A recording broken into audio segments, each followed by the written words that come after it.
Hi everyone, from me, Brent Graham of Goodforthegame.co.za, and welcome to this Tour de France Stage 19 betting preview. We're into the Alps and we're in for an incredible stage, 144.6 kilometers, 2 out-of-category climbs and a Cat 1.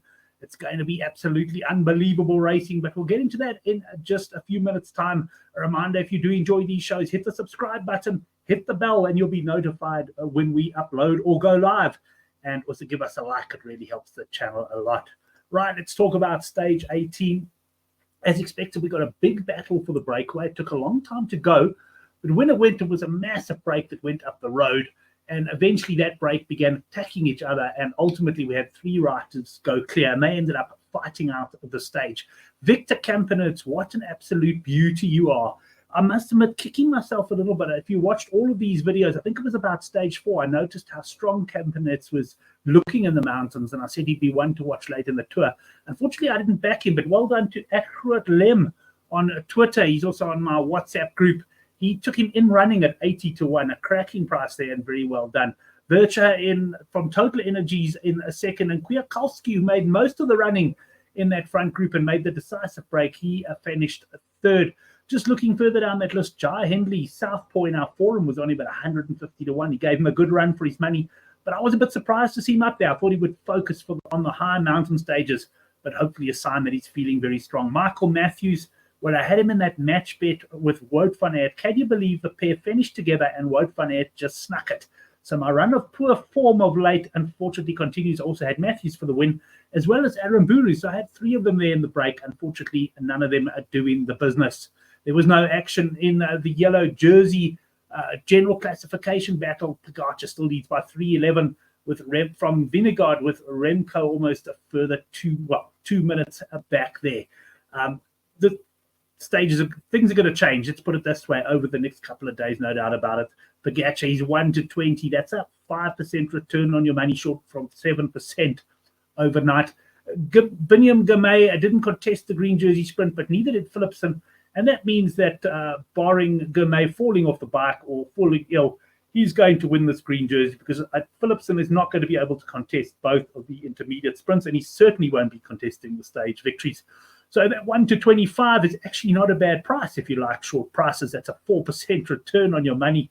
Not too bad for 3 days, I can tell you, although it is cycling. So yes, the unthinkable can, of course, happen. Polka dot update, nothing really to report here. Lazcano just took a few more points on the stage, and we got Carapaz 40 points off Pogacar in 5th. But you'll have a look when we look at the stage now. There is a chance that if someone can certainly win all 3 climbs on the stage, they can potentially overtake Pogacar, even someone who's quite far behind. It's going to be easier said than done, of course. Pogacar, they're 70 to 25 favourite. Carapaz just under 72. It's a bit short for my liking in this market. I'd rather take the Pogacar there.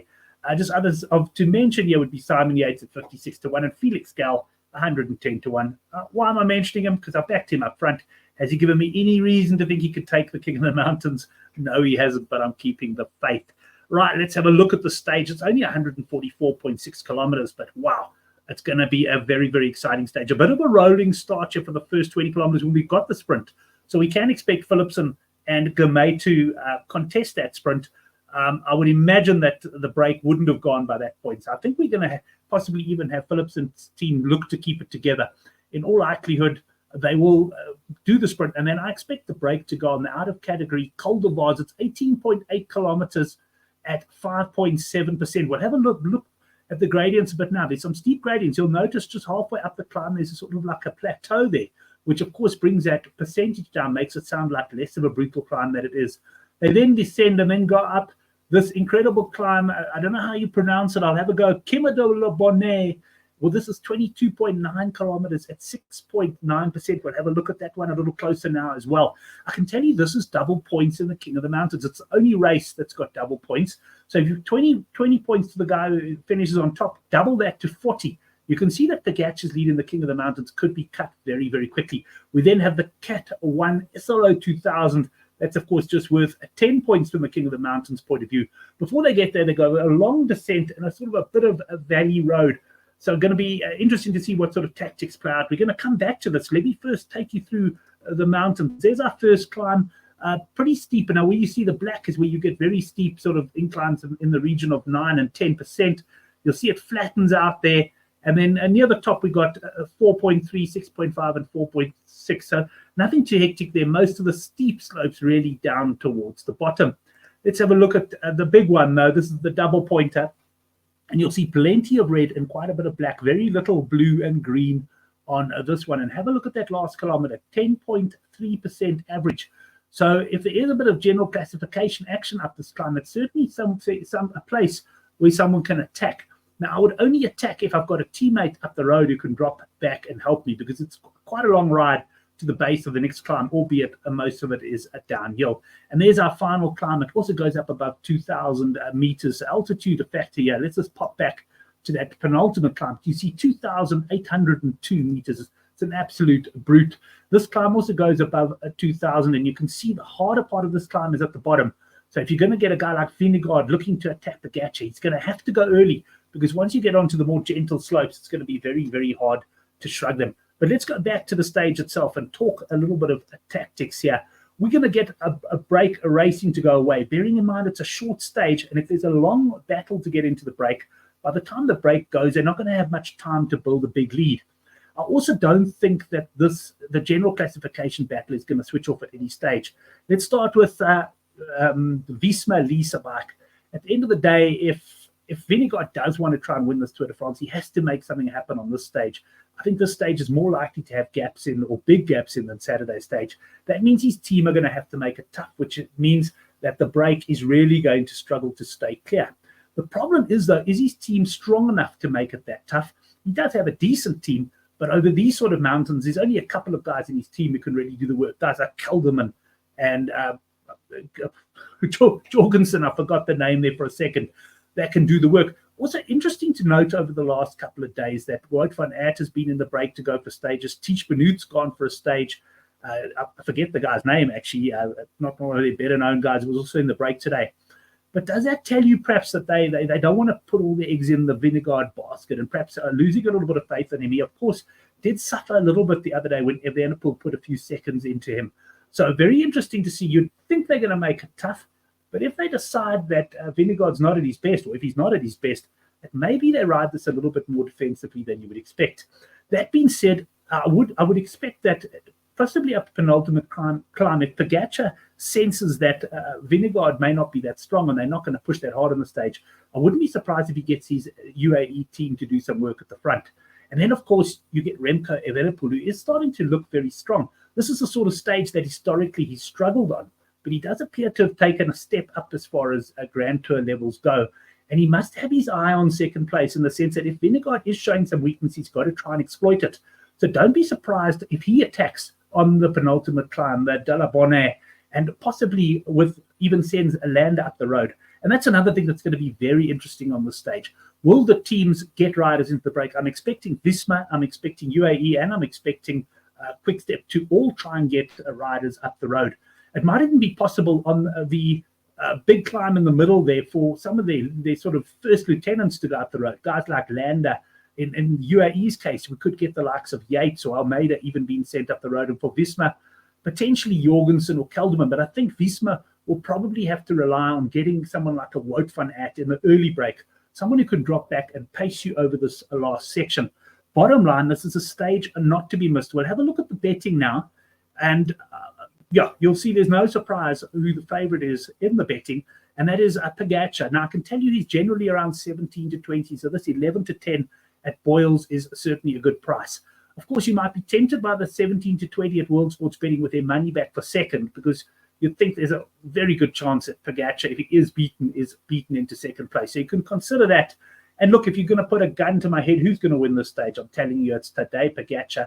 I think he'll ride a fairly defensive race initially. If other guys don't take the initiative, he could attack. Alternatively, he will just be defensive and he'll try to sit on a Vingegaard's wheel as long as possible and then possibly sprint away at the end. So I think he's going to be able to play it cool. He's got a 3-minute lead, but he's definitely a worthy favorite. That being said, everybody, this is the Tour de France. Anything can happen in the Tour. I've seen what looks like absolutely sure things get rolled. And that's why I'm continuing my quest for some long price winners. must say, been leaking a little bit badly, but still nicely ahead of the bookies thanks to that run at the end of the first week. But it would be nice to have a winner, wouldn't it? So let's have a look. I'm not backing all of these guys, just want to highlight a few of them. Simon Yates looked pretty good the other day. If he can find his best climbing legs, he'll be allowed in the break. He's far enough back, and he could well deliver there 21-1.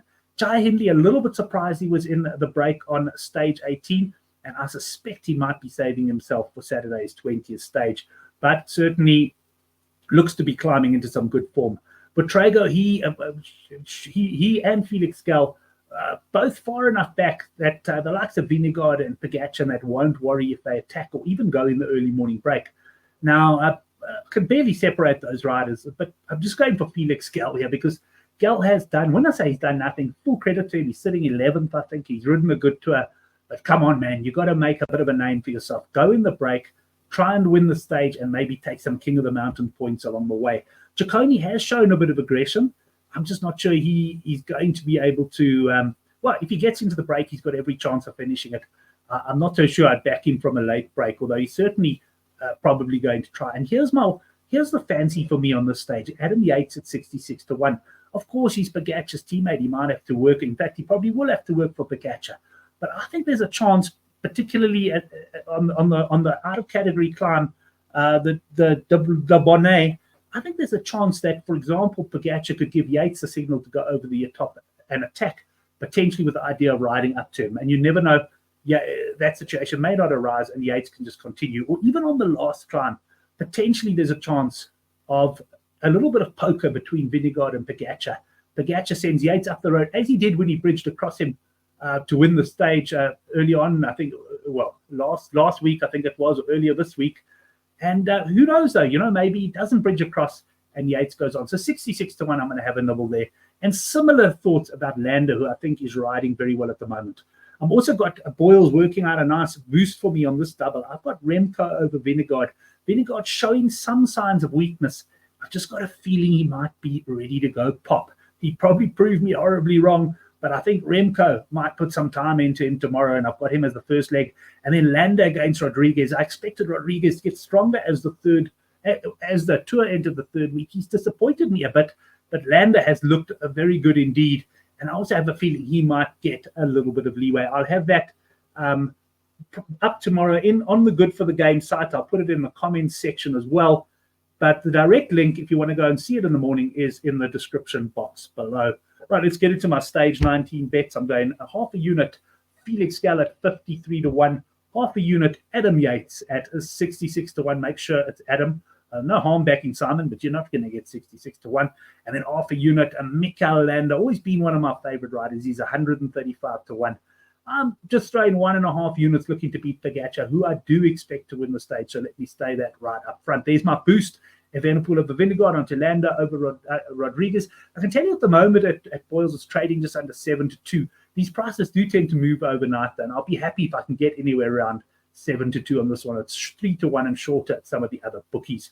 Right, let me know your stage predictions in the comments. I'm also hoping the quality of sound was a bit better on this one. I don't know, there was a strange tapping noise on last night's preview. I have no idea where it came from, but I've moved back into my study now as opposed to in front of the TV, and hopefully there will be a bit of improvement. Thanks, everyone, for watching. Enjoy stage 19. It's going to be an absolute cracker. We'll see you late Friday night or early Saturday morning for the stage 20 preview.